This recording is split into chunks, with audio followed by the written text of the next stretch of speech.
ஐயோ ரொம்ப பசிக்குதே. பேசாமல் அண்ணனை போய் கடையில் தான் வாங்கி சொல்லலாம். அண்ணே என்னம்மா? எனக்கு ரொம்ப பசிக்குது. தங்கச்சிக்காக சிப்ஸ் மட்டும் போய் வாங்கிட்டு வரையா கடையில்? கடைக்கா? ஐயோ, நானே ஆல்ரெடி கோல்டில் இருக்கேன். வெளியே வேற மழை பெய்யுற மாதிரி இருக்கு. மழைலாம் பெய்யாதுண்ணே தங்கச்சி, நான் சொல்கிறேன். நான்லாம் கடைக்கு போக முடியாது, பொடி.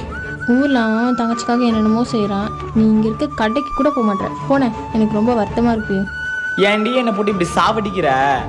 போய் தொலைகிற. ஐ அண்ணா வந்துருச்சு.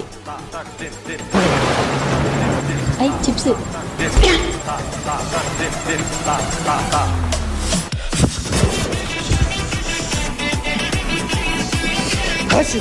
உனக்கு வேணுமா? ம்